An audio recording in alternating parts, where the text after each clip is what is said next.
This might sound cliche, but I'm afraid of the dark. Actually, that's not entirely accurate. I used to be scared of the dark when I was little, but now I am terrified of it. It may not make sense to you, becoming more scared the older I get, but after everything I've seen, it is the only response that seems sane to me. I always thought that I'd get over my fear of the dark, but once you've experienced the things I have, there is no solace to be found in the dark. I'm sorry, I'm getting ahead of myself. My name is Holly Ann Reed, and I was 8 years old when my father went missing. My father was Howard Reed, and he was a lawyer in the city of Corpus Christi, Texas. My father was a kind, decent man who never failed us. His wife and daughter, he came home to us every night and would tuck me in bed after a story. We always went to Sunday Mass together, and he was, for lack of a better description, the quintessential Texas gentleman. That's why it didn't make any sense when one day he didn't come home. At first, we thought he was just doing overtime and forgot to call us. Hours turned to days, days turned to weeks, and weeks turned into months. Still, no sign of Dad. My mother was slowly beginning to doubt the strength of their relationship, and that perhaps he had gone off to be with another woman. I kept telling her that Daddy wouldn't, but whenever I would say that, she would give me a heartbroken look. I almost think that in those early days, she knew what she was saying wasn't true, but was trying to keep me from the truth she feared. The rumors started within a week. It must have been hard on Mom to have to hear all of our neighbors gossip about Dad and what may have come of him. I held on, though. I knew my father wouldn't run off with anyone else. He was my dad. But even so, there was a feeling in my heart that was telling me that something was wrong. Things continued that way for 5 months, then not knowing. I would sit up in my bed, many nights in my room, waiting and watching out the window for my dad to get home. I could imagine him driving into the driveway, but it never happened. Although many times I could see what I imagined was his silhouette in the grove beneath the trees that lurked in the distance. At the time, I thought I was just being hopeful and imaginative, but now I know better. After 5 months of nothing, there was a knock on the front door. I had been sitting at the dining table eating breakfast when it came. I sprang up, hope filling my heart. I knew in that moment he had come back. He was back. My dad was back, and he was going to tell me why he had gone away for so long. My mother held me back with a hand as she made her way to the door and opened it. My heart sank as I saw the man at the door. It wasn't him, so I went back to eat my breakfast. My appetite was gone. "Mrs. Howard Reed?" I could hear a voice asking. My mom replied with a yes, and I could hear the man say, "My name is Officer Graham. May I come in?" Officer? What was a police officer doing in our house? I wondered. I didn't know why at the time, but when Officer Graham came inside the dining room, my mother looked very worried. I remember her asking him if he would like coffee. He nodded, and she hurried to fill a cup from the carafe, her hand shaking terribly as she handed over the steaming mug. Officer Graham thanked her, seeming to notice me for the first time, and asked, "Is this your daughter, ma'am?" My mom introduced me to Officer Graham. Then he sat across from me at the dining table while she refilled her own mug and then joined me on the other side.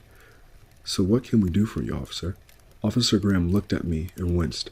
Then he took a sip of his coffee. His face soured for a moment. Then he looked down into his mug with appreciation. "It's good. Thank you," he said, stammering before his expression hardened, and turned to look at Mom. "Mrs. Reed, this is related to your missing husband, Howard Reed." "Did you find my dad?" I asked anxiously. It was as if I haven't even formed a sentence before it just spilled out in a hurried mess. What Officer Graham said next shook me to my core. "We found a body in National Wildlife Park. We believe it is your husband. We would like you to come and see if you can identify the remains." My mother broke down into tears, quickly denying it was possible. Officer Graham tried to console her, but he asked to take us to the precinct to see for ourselves. I just didn't believe that my dad was dead. We put our coats on and went straight to the precinct. When we got there, we went straight to the morgue. Officer Graham was with us the whole time, and to this day, I can't thank him enough for that. In the morgue, there was a gurney with a body bag. The medical examiner saw us and sadly unzipped the bag. They unzipped the bag just to the neck, but once the face came out, my mom was beside herself. "It's Howard," she said as she broke down to tears, throwing herself onto him. I was so distraught. I was repulsed by the fact that it was him and he was dead, but I had not seen him in so long. I forced myself to grasp at him. hugging to his corpse as he lay dead. I didn't want to let go. I felt like if I could just hold on longer, he would be alive. He had to be. He couldn't be dead. But as my mom sobbed and the coldness of his flesh in the body bag crept into me, I dropped to the floor crying. I don't even know when the tears started. I just knew that I dropped to the floor. The cold morgue air felt like ice on my tear-stained cheeks. According to Officer Graham, my dad was one of several people who reported missing over the last several months, only to have their dead bodies recovered later. The police were hesitant to consider the possibility that my dad and the others were murder victims. I didn't know who could possibly want my father dead because, as far as I knew, my father didn't have any enemies. Now that I'm older, I understand that it was naive to think any lawyer could live without enemies. But it seemed to me that everyone liked him, even if he was a lawyer. When the medical report came back, according to the coroner, there were injuries all over his body, which made it hard to determine what the cause of death was. But then, they noticed burn wounds near his heart and on his head. These wounds were also present on the other bodies that were found. Because these identical wounds were found on the other bodies, it was concluded that there was a serial killer in Corpus Christi, and my dad was one of his victims.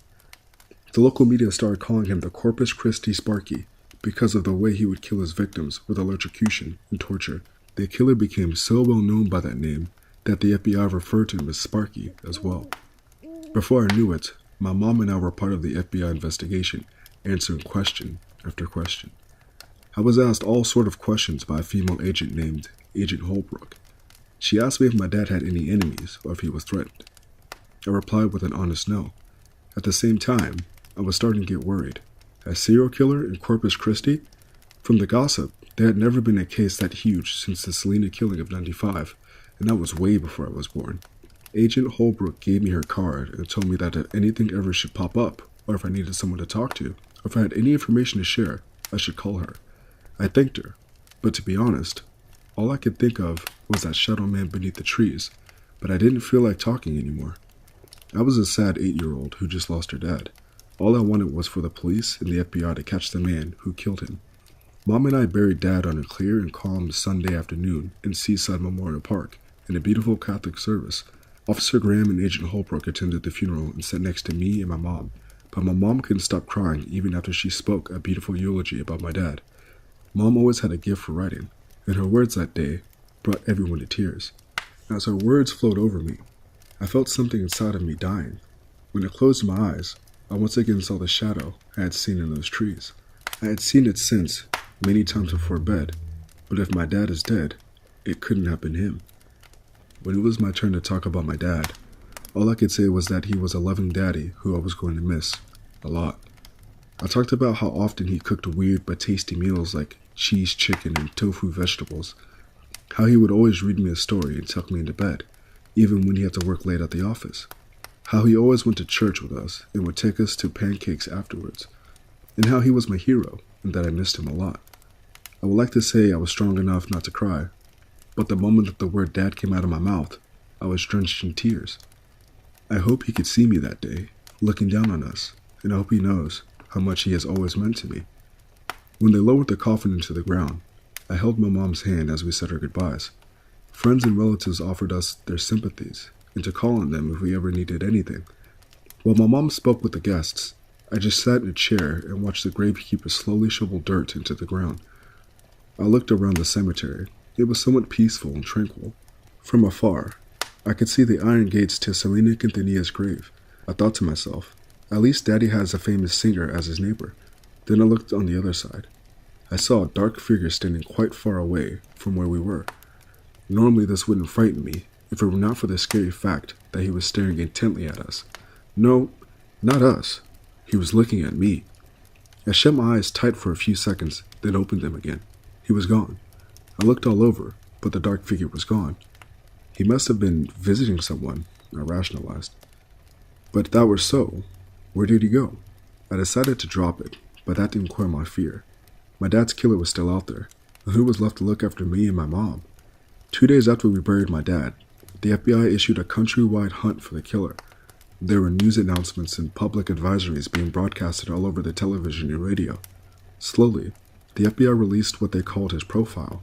All day, they talked about a man in his late 30s to early 40s who may have had a traumatic past and who may be working a blue-collar job like an electrician or a mechanic. The days slowly turned to weeks. Still, no leads.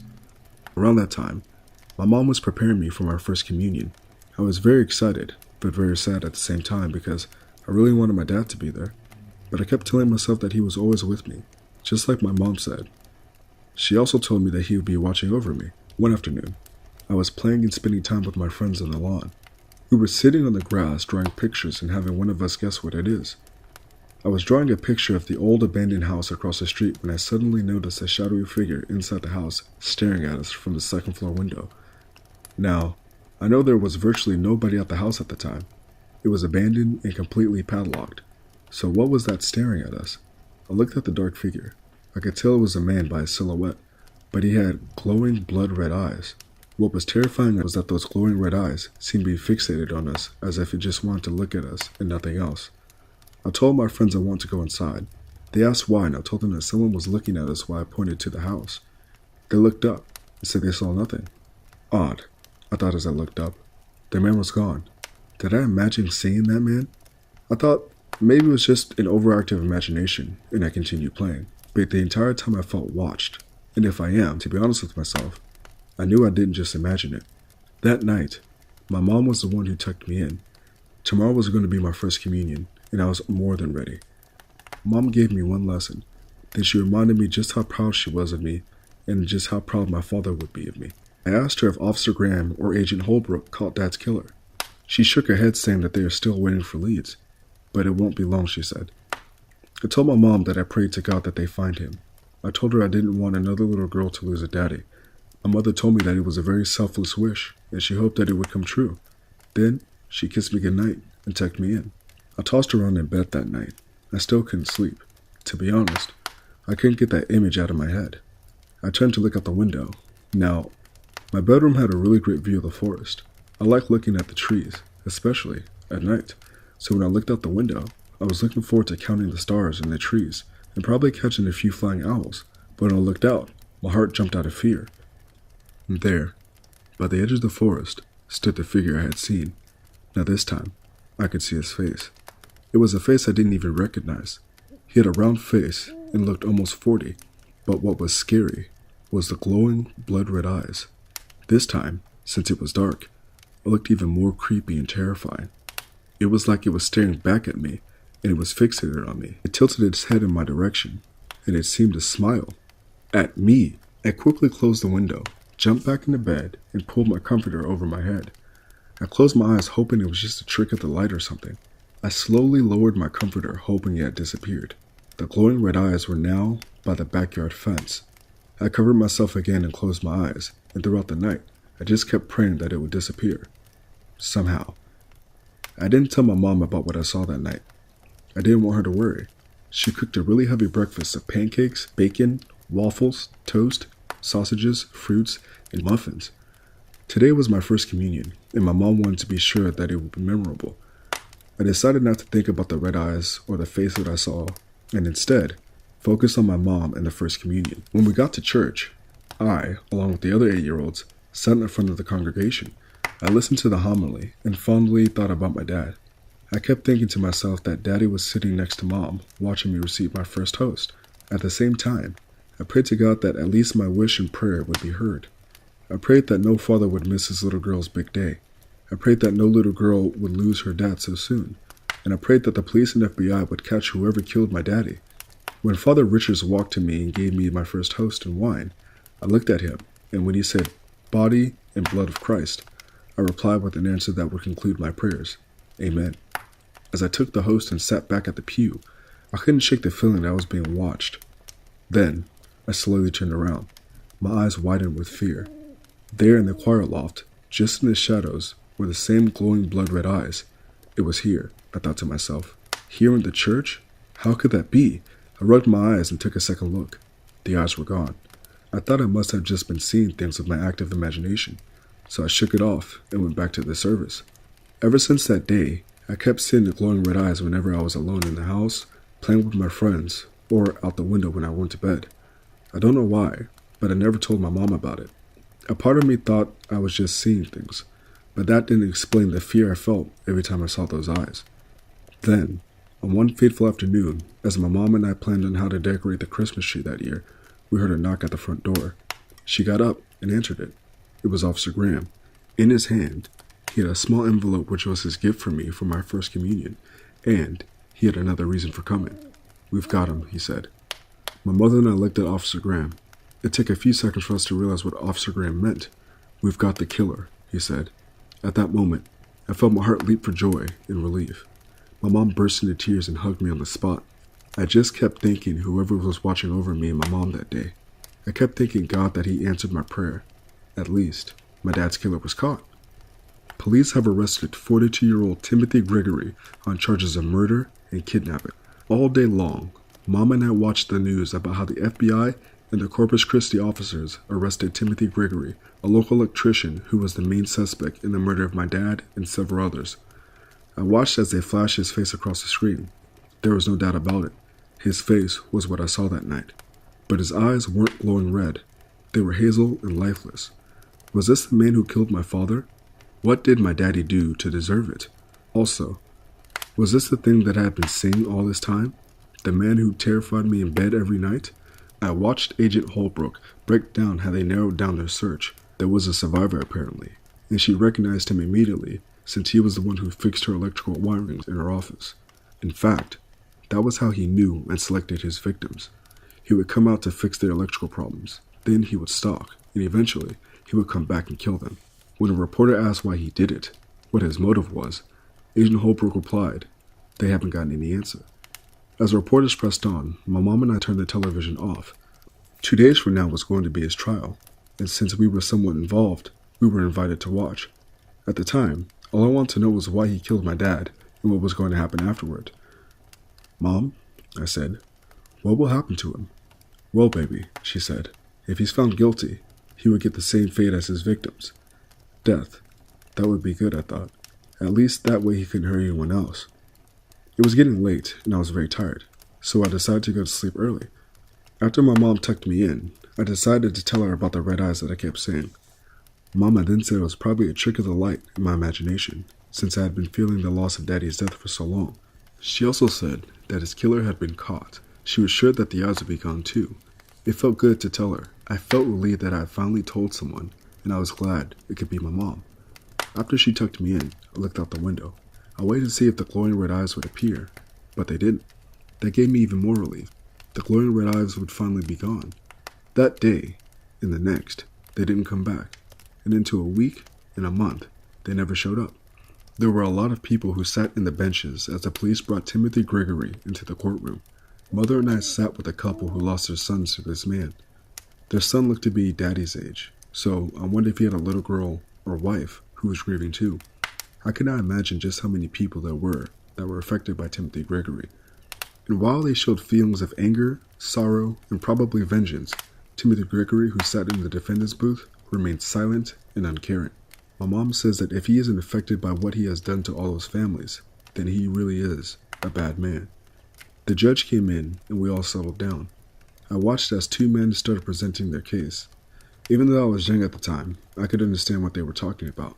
Timothy Gregory had pleaded not guilty, and as such, the prosecutor argued that he had been positively identified, and if the court would issue search warrants and other necessary documents, they would easily tie him to the other murderers. Then, they started calling out witnesses. One by one, I watched as ordinary people, doctors, detectives, psychologists, and even police officers gave their testimony. While they talked, I looked at Timothy Gregory. He was focused, and didn't seem to mind what was happening. Then, he suddenly turned around and saw me. He smiled a very creepy grin, which scared me so much that I squeezed my mom's hand tight and asked her not to leave. I knew at that moment that this man was not harmless. All that was going through my head was that this man killed my daddy, and he has to deal with the consequences. After the witnesses told their stories, the judge asked Timothy why he pleaded not guilty. Timothy spoke and said that he was not right in the mind, and that he did not commit the murders with full malice. At the moment, all the families that were affected started arguing, and for lack of a better word, started getting agitated. Even Mama had to join in the uproar, screaming, "Give me back my Howard! Give Holly Ann her daddy back!" The judge ordered all of us to remain in our seats, otherwise, he'd hold us in contempt in court. I didn't know at the time what that meant, aside for something bad. Everyone returned to their seats, and not a murmur was heard among them as the judge spoke again. He asked the jury to review the case and decided the man's fate. As the 12 jury members went inside the next room, we all went out and waited for the possible outcome. While waiting, I sat with my mom and the other families and asked what the outcome could be. Now, I was still young at the time and didn't understand, but one of them hoped that he'd get the needle. I didn't like needles or shots, but it didn't seem nearly enough of a punishment for taking my dad. I didn't know that it actually meant death. 3 hours later, the court was back, and the jury members came in. The judge asked them the most important question of all. Have you reached a verdict? The foreman looked at us, and then at Timothy, and finally at the judge. We, the jury, found the defendant, Timothy Gregory. We all waited with anticipation. Guilty. There was an uproar of approval. My mom held me close, and I looked at her with a smile. The judge then delivered the final sentence. It is with no pleasure that I hand down the verdict. Timothy Gregory took the lives of many of Corpus Christi's good outstanding citizens, and it is only just that his punishment should fit his crimes. I hereby sentence him to death. When the judge said those words and hammered down his gavel, everyone cried in approval and satisfaction. While everyone did so, I looked at Timothy Gregory and saw something in his eyes. I didn't see the killer in his eyes, but rather something that chilled me to the bone, something terrifying. Ever since Timothy Gregory got the guilty verdict, Mom and I felt a massive weight lifted from our shoulders. We visited Daddy right after and told him that we were finally going to get justice for his death. I later asked Mom what Timothy's punishment was. Mom then told me that it was his time. They were going to inject something very lethal in him so that he would die right away. And when the time came, we would watch. I didn't like the idea that we were going to watch someone die, even if he was the man who killed my dad. But my mom said that it has always been that way. And in a way, it was to help us let go of whatever baggage we have with him, and it would give us closure. Truth be told, I was not ready, nor did I think I would ever be ready to watch someone be executed. Then my mom asked me if I still saw the glowing red eyes. I shook my head. Ever since Timothy was caught, it was like the glowing red eyes stopped appearing. I wasn't afraid of sleeping in the dark anymore. A part of me did feel sorry for Timothy, and I did feel bad that he was going to die, but I kept reminding myself of all the broken families his actions created. All those little girls who grew up without a father. All those moms who won't hear their sons or daughters anymore. In fact, I still think that even though he was in jail awaiting his date, all those affected families would still feel the loss. I still feel it, even to this day. It's almost been 9 years since my daddy died. I'm 17 years old, and I'm a graduating senior at Roy Miller High School. I have made a lot of friends, and I'm even dating a boy in school. He's a Japanese American named Tetsuya Sawada. I call him Tetsu. Mom was worried at first, but when she met Tetsu, she started laughing at herself. The idea of him being a bad influence on me was laughable. Sometimes, my mom can be so funny when she tries to play both father and mother role. But Tetsu's personality won her over. Well, his personality and the fact that he's a Catholic, so it's a win-win. I shared with Tetsu everything about myself, including what my mom and I had been through with my father's murder, even those red eyes, and Timothy Gregory. I was afraid Tetsu wouldn't understand, but then he said otherwise. He said it didn't change the fact that he liked me and wanted to stay with me for the rest of our lives. At that moment, I felt like the luckiest girl in the world. I know it sounds silly, but at that moment, I was even thinking maybe somehow that my dad gave him to me as a guardian. The life I lead now is a far cry from when I was a little girl. Back then, all I could think of was that red-eyed thing and make sure my dad's killer was caught. And now that he was, I started living again. It's true what they say. Out of adversity and tragedy comes the will to stand strong and live. One day, my mom called and told me that Timothy Gregory's lawyers had lost their appeal, and that he would be executed on Sunday evening at 9 p.m. The day I was both looking forward to and dreading finally came. I told Tetsu what I was feeling. Yes, I felt that finally, Timothy Gregory was going to pay, but I also felt like I didn't want to see it. I didn't want to look at my dad's killer, especially when they strapped him down. I didn't want to look him in the eye. I didn't want to see his face. Then Tetsu told me that what I was feeling was the overwhelming fear that I had when I was a little girl. It's not that I didn't want to look him in the eye. It was more the fact that I didn't want to look at those eyes. Those glowing red eyes that kept me awake so many nights when I was a kid. Tetsu said the same thing my mom said the first time I told her I didn't like the idea of watching a man die. If I don't face him, I would never have closure, and that this was my only chance to get it. Sometimes, my boyfriend reminds me of my dad, so I promised then and there I was going to face those red eyes one last time. The 4-hour drive to Huntsville Correctional seemed like forever. My mom, Tetsu, Officer Graham, and I arrived 2 hours before the execution time. As grieving relatives of Timothy's victims, we were allowed the opportunity to speak to him one last time before he would be taken to the death chamber. There was a burning question in my head ever since we found out my dad was dead. I wanted to know why he killed my dad, as many of the relatives whose lives were shattered by Timothy's actions. Over the years, Mom and I had grown to know them very well through the many support meetings and gatherings and prayer vigils and memorials we attended. You could say, in grief, we were one. We became a family, sort of. So when my turn came, I bucked up the courage and walked inside the anteroom where Timothy sat waiting. A guard stood by the door, giving me instructions on how to talk to him, and what to do and what not to do. I then sat across from my dad's killer. I looked at him. He still looked the same. He looked healthy and otherwise alive. He still had those remorseless eyes. He looked at me and said nothing. I took a deep breath and said, "You don't know me, but I want to know why. Why did you kill? Why did you take my dad away from me?" What he said next sent chills through my being. "You've grown into such a loving girl, Holly Ann. Daddy Howard raised a really good girl." I never said my name or my daddy's name. Heck, this is the first time I actually spoke to the man. I started freezing up in fear. Why did he know my name? The guard reminded me not to show any fear. Then I regained myself and asked, "Why did you kill my daddy?" Timothy looked at me again, and he slowly and creepily replied, "Daddy was in the wrong place, at the wrong time." He then gave me a very creepy, malicious grin. I suddenly felt like I wanted to kill him, but something in me said otherwise. My dad raised me to be a good, God-fearing Texan, and that was what I was. You killed my daddy. You took away the one person who meant the world to me. I want to hurt you so badly, but I can't, because my dad would be so sad if I lowered myself like you. My words slipped between my clenched teeth as I seized with anger, hands shaking uncontrollably. I don't want to even say it, but I forgive you for taking my father away, for denying my daddy the right to see his little girl graduate, to see his little girl marry, to have grandchildren. I forgive you for that, because I know I'm supposed to. I turned my gaze on him and locked my eyes with his. But I pray God Almighty have no mercy on your soul. I spat out the venomous words with such hate and disgust. I didn't know where they came from, but they were there. Tears were slowly falling, and I felt like all the anger I had slowly leave. As I got up, Timothy then asked one last question, and like the previous answer, this question scared me. "Have you slept well since I was caught?" he asked.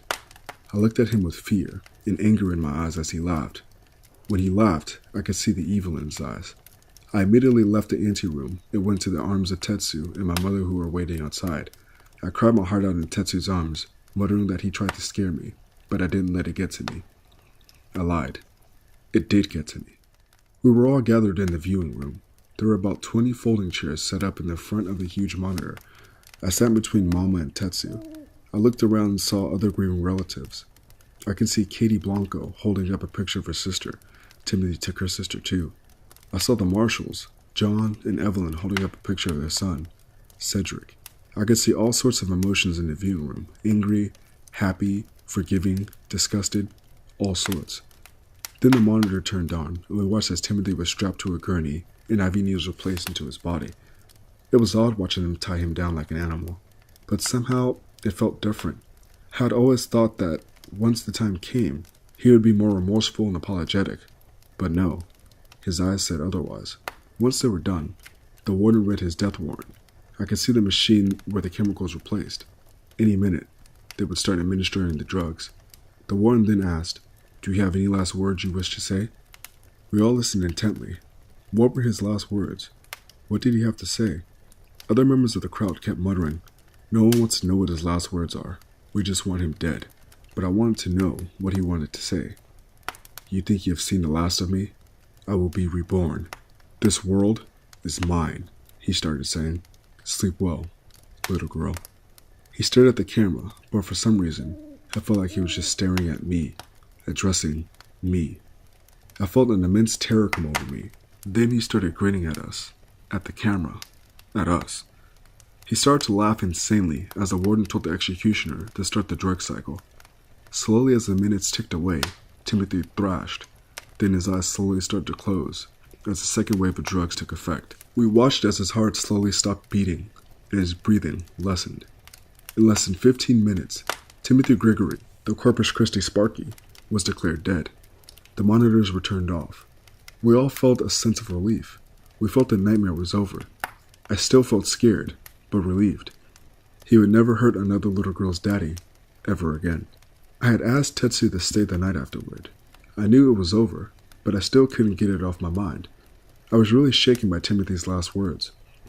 My mother kept saying that I shouldn't let it get to me, and that he would do anything in his last moments to hurt or scare anyone else he could. But it was all an empty threat. After all, he was gone now. I kept thinking about what he said when I talked to him. I was convinced that he was talking to me in his last moments. But again, Mom had a point. He could have met any other girl in the room as well. It wasn't all about me. So after a nice hot cup of cocoa and some pizza, Tetsu and I retired to my bedroom. Mom had set up a sleeping bag in the base of my bed, and after just cuddling and talking, I kissed him goodnight and we went to bed. I looked out the window. The night was clear. The forests were peaceful. Nothing out of the ordinary. I started to laugh at myself. Those glowing red eyes. Why was I even afraid of something I never knew existed? It's like my mom said. I had a very active imagination, especially in those younger years. I decided to shrug it off and take my well-earned sleep. 2 hours later, I felt my throat getting dry. I woke up and decided to get a glass of water. I suddenly felt an all too familiar feeling. That familiar feeling of someone watching me. I looked out the window, and my body froze in horror. 2 glowing blood-red eyes were looking at my window from the forest. They were back. Why were they back? I looked again. There was a shadow standing by the trees. The same figure I saw when I was a little girl. It couldn't be. Timothy was dead. Why were the glowing eyes back? I immediately went back to bed and pulled the sheets over my head as I used to when I was small. I wondered if I was just dreaming it. I kept muttering to myself that Timothy Gregory was dead, and the face that I saw those years ago was long gone. The red eyes were not there. I slowly lowered my sheets to look out the window. To my horror, the shadow with the glowing red eyes was now at my window. It was now staring at me from the other side of the glass. The shadow's gaze was focused on me, and I can clearly see just how red and terrifying they were. Emotionless, deep, blood-red eyes were staring at me. I could see what appeared to be its shadowy hand tapping on my window. I couldn't wake Tetsu up. I was too scared to move, too scared to speak. The only thing I could do was turn on my bedside lamp and cower under my sheets, hoping and praying for morning to come, praying for the thing at my window to go away. So, you want to know, am I still afraid of the dark? No, of course not. After everything I had seen, it would be silly to be afraid of the dark. I am utterly terrified of it. Thanks for joining us around the campfire. If you enjoyed the story, subscribe below. Also, hit that notification bell to be notified of our new stories as they are posted.